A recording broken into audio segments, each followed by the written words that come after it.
Once upon a time. This is how good stories begin, don't they? Once upon a time. That is, unless you're entrusted with the Star Wars franchise. And then you know a good story has to begin with, long, long ago, in a galaxy. You guys are on tonight. All right, well, you knew the answer to that one, but what about this one? How is duct tape like the Force?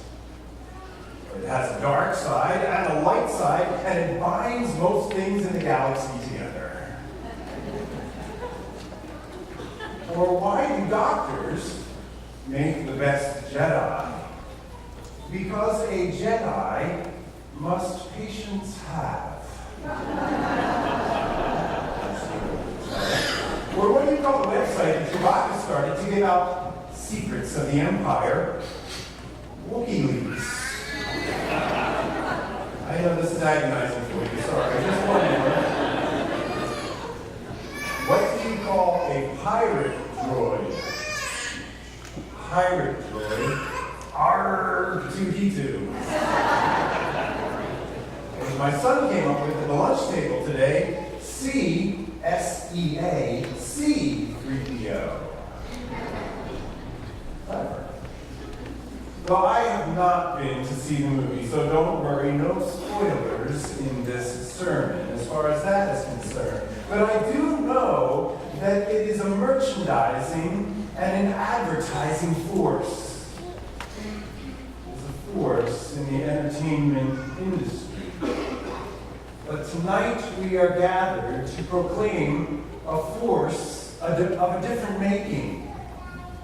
Not a force in a galaxy far, far away, but a God who we believe chose to come near.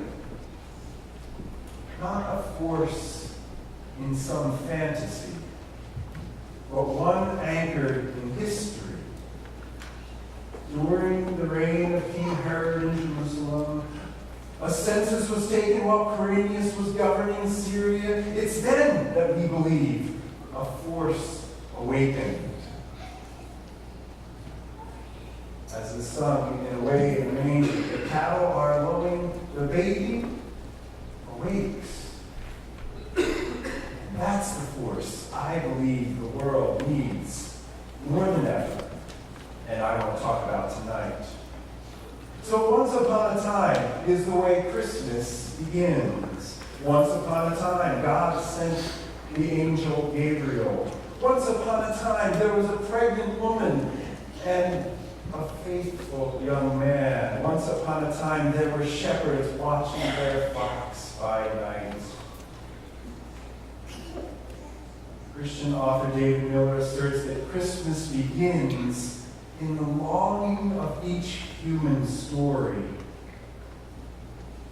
Think about the longings of our human story. I know some of them. When a loved one is diagnosed with dementia or cancer or something else that just changes everything.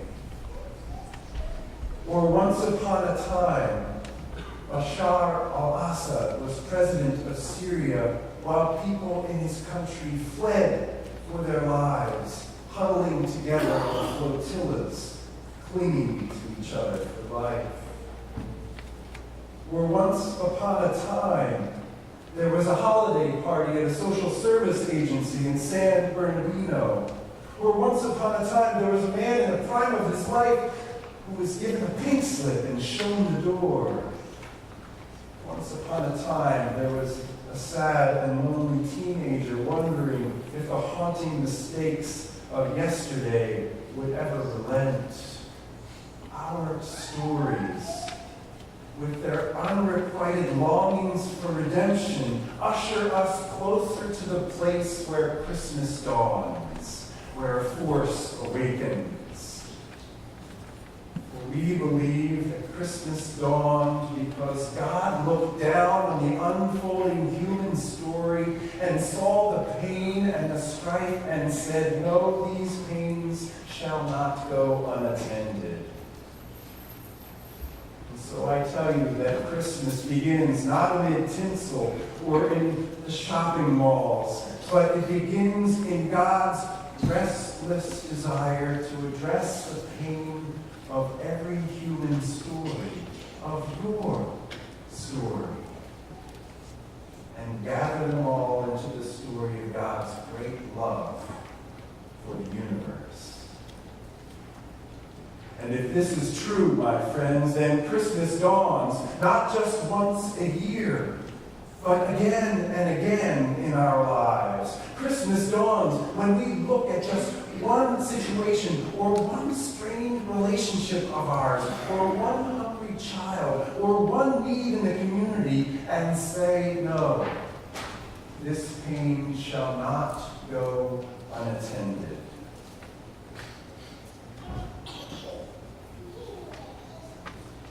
Christmas dawned earlier this week in Kenya. Did you see the report from CNN and others telling us that Muslims shielded Christians, disguising them, hiding them, thwarting an attempt at a mass execution by the group known as Al-Shabaab? Those in the bus who were huddled there refused to separate themselves as they were ordered to do. Christians over here, Muslims over here. They said, no, today we're all Muslims. You'll have to do away with all of us if you want to. And they chose not to and left. Christmas dawned in Coatesville and in Northeast Philly and in other towns across the region this week as volunteers from this congregation on behalf of the Angel Tree program delivered gifts and God's redeeming word to youngsters whose loved ones are imprisoned this season. Christmas dawned in homes and apartments and nursing care facilities across the region as the pastors and our parish nurse wrapped fellow disciples in handmade prayer shawls and reminded them who are homebound that they are not alone and not forgotten. Christmas dawns when God's love is made tangible for us. When we realize what the writer of Colossians said, that Jesus is the indwelling of God's goodness. And I believe that because of his birth into history, God's goodness is within your grasp, closer than you think. Christmas dawns when God's love is made tangible, and it's made tangible in this place and this ministry over the course of the year in so many ways. And for that, we are grateful. But tonight, I want to share how I experienced that love in a story that was penned by author Max Lucado, a story of Madeline and her father and the wonder of love at Christmas. So sit back and relax as I tell you a story. Once upon a time, 5-year-old Madeline climbed into her father's lap. Joe looked across the table at his mother. Looks like you filled us up again, Grandma. Don't think we'll be able to do anything else tonight, but go to bed. Madeline put her little hands on either side of her father's big face. Oh, but Papa, this is Christmas Eve. You said that we could dance. Joe feigned a poor memory. Did I now? I don't remember saying such a thing. Grandma smiled and shook her head and began clearing the table. But Papa, Madeline pleaded, we always dance on Christmas Eve. Just you and me, remember? A smile burst from beneath his thick mustache. Of course I remember, darling. How could I forget? And with that he stood and took her hand. And for a moment, just a moment, his wife was alive again. And the two were walking into the kitchen to spend another night before Christmas as they had spent so many, dancing away the evening. They would have danced the rest of their lives, but then came the pregnancy and the complications, and baby Madeline survived. But her mother, his beloved wife, did not. And so Joe, the thick-handed butcher from Minnesota, was left to raise his Madeline alone. Come on, Papa, she tugged his hand. Let's dance before everyone arrives. She was right. Soon the doorbell would ring, and the company would come, and the house would fill, and the night would be passed. But for now, it was just Madeline and Papa dancing on Christmas Eve. Yet in time, things changed. As Christmases flew by, rebellion flew into Joe's world like a blizzard from the Midwest. About the time she was old enough to drive, Madeline decided she was old enough to lead her own life. Thank you very much. She had it all figured out.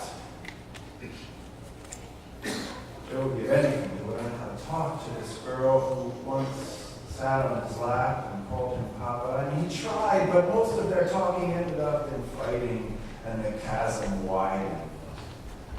Soon Madeline ran away with that lanky tattooed kid from across town. And the two of them traveled down to Houston to live with friends. He started fixing cars. She started waitressing. But in time, the boyfriend lost all interest in working and in Madeline too. And she quickly found herself facing the night with no place to sleep, no hand to hold. She ended up in a shelter, where she met a girl who showed her a fistful of tips she had made from dancing on tables. This is the last night I'm staying in this dump, the dancer said. Now I can get my own place. Hey, they told me they're looking for another girl. You should come by. And because of her hunger and pride, clouding her judgment, Madeline did. As a dancer most days, Madeline was able to numb her true emotions. Thoughts of home and thoughts of shame were shoved into the same part of her heart, locked away in another time and place. She wouldn't have thought about it until a friend brought by a box of letters. It turns out that her father had sent from Minnesota an envelope addressed to his daughter every day since she had left home. When they finally caught up with her, she was too ashamed to open them. Then a few days before Christmas, another letter arrived. The same shape, the same color as all the others, but no postmark. And it was sitting on her dressing room table. One of the workers explained that a couple of days ago, a big guy stopped in here and asked me to give this to you. He was here? Madeline asked anxiously. The woman shrugged. I suppose he was. Madeline looked at the envelope. She opened it slowly, removed the card. I know where you are, it read. I know what you do. This doesn't change the way I feel. What I've said in each letter is still true. Madeline's mind raced. I don't know what you said, she thought. So she pulled a letter from the stack in the box, opened it, and read it. Then a second and a third. Each letter the same sentence. Each sentence asking the same question. In a matter of moments, the floor was littered with paper, her face streaming with tears, and within the hour, she was on a bus headed north.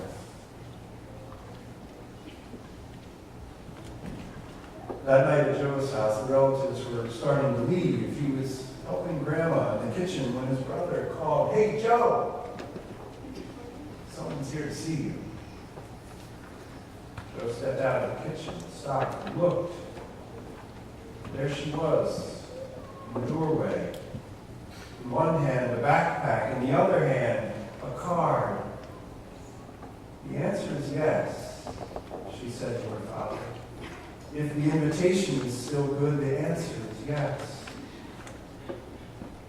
Joe swallowed hard. My dear child, he said, the invitation is still good. And so the two danced again on Christmas Eve. On the floor near the door rested a letter with Madeline's name and her father's handwritten request. Will you come home again and dance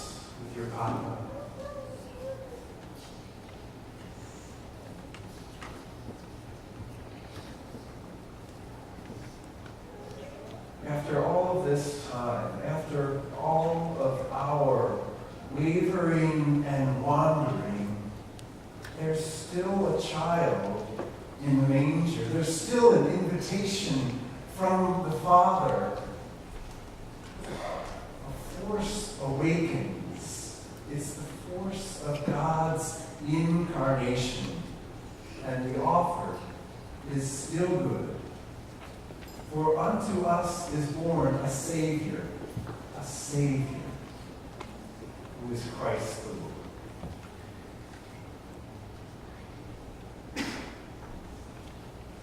And now to him who is able to accomplish abundantly beyond all we could ask or imagine, to him be glory, now and forever.